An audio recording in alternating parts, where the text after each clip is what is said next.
નગરપાલિકાની આડેધડ કામગીરી સામે થરવાસાના ગ્રામજનોનો હોબાળો।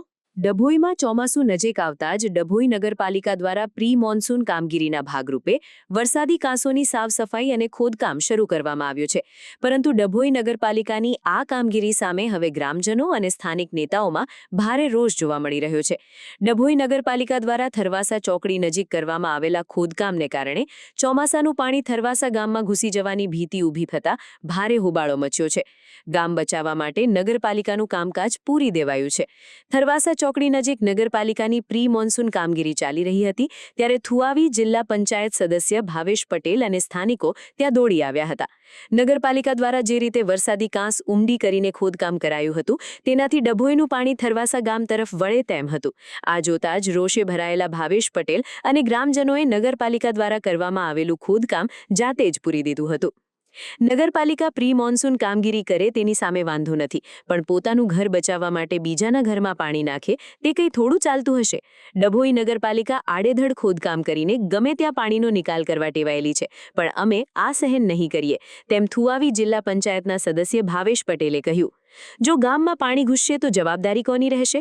સ્થાનિકોનો આક્ષેપ છે કે જો નગરપાલિકા આ જ પ્રકારે આડેધડ કામગીરી ચાલુ રાખશે તો આગામી ચોમાસામાં આખા થરવાસા ગામમાં પાણી ઘૂસી જશે અને લોકો મુશ્કેલીમાં મુકાશે। જો આવી પરિસ્થિતિ ઊભી થશે તો તેની જવાબદારી કોની રહેશે તેવો તીખો સવાલ પણ સ્થાનિકો ઉઠાવી રહ્યા છે। ગ્રામજનોની મુખ્ય માંગણીઓ છે કે નગરપાલિકાના ઉચ્ચ અધિકારીઓ તાત્કાલિક સ્થળ પર આવીને પરિસ્થિતિનું નિરીક્ષણ કરે, કોઈના ગામને નુકસાન ન થાય તે રીતે વરસાદી પાણીના નિકાલની વૈકલ્પિક અને ચોક્કસ વ્યવસ્થા કરવામાં આવે।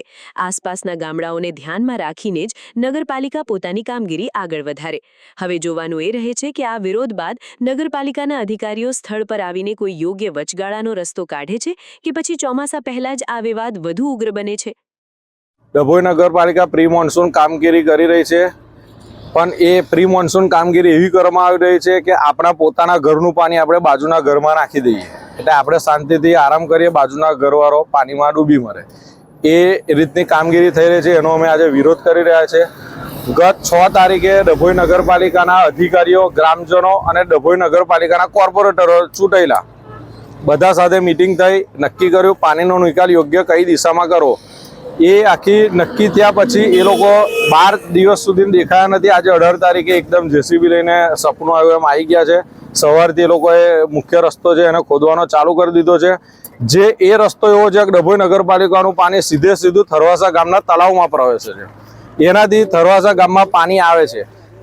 રસ્તાની મુખ્ય રસ્તાની બાજુમાં બીજો પણ કાંસ છે, એ કાંસ સાફ કરવાથી એ આખું પાણી વઢવાણા કેનાલમાં ડાયવર્ટ થાય છે અને આગળ જાય છે, પણ એ રસ્તો એ લોકોએ બંધ કરી દીધો છે। ડભોઈના નગરપાલિકાના અધિકારીઓ ખુરશીમાં કામ કરવા ટેવાયેલા હોય તો એમને ફરી આપણા માધ્યમથી કહું છું કે જે પણ સ્થળ પર આવીને વાત થઈ છે એ રીતે જ કામ કરાવજો। આવી રીતે આપણા ઘરનું પાણી બીજામાં નાખવા જશો તો અમે ચલાવી નહીં લઈએ। આજે એ કામ કર્યું છે એ અમે અત્યારે એનો વિરોધ કરીને એ કામને અમે પાછો કાસ પુરાઈ રહ્યા છે। એ કામ ચલાવી નહીં લેવાય। અને નગરપાલિકાના અધિકારી રાજેશભાઈ પણ સ્થળ પર આવ્યા હતા, આજે પણ આવ્યા હતા। રાજેશભાઈ મીડિયાને જોઈને અહીંથી નાસી ગયા છે, તો તમે સાચું કામ કરતા હોય તો અધિકારી તરીકે નાહી કેમ જવું પડે? તમે હાજર રહો, જવાબ આપો। આવું કામ અમે ચલાવી નહીં લઈને એનો વિરોધ કરીશું। સમાચારની અવનવી અપડેટ જોતા રહો નિખરતા ગુજરાત ન્યૂઝ સાથે। નિખરતા ગુજરાત ન્યૂઝને લાઇક, શેર, સબસ્ક્રાઇબ કરો અને બેલ આઇકન દબાવીને સમાચારની ઝડપી માહિતી મેળવો।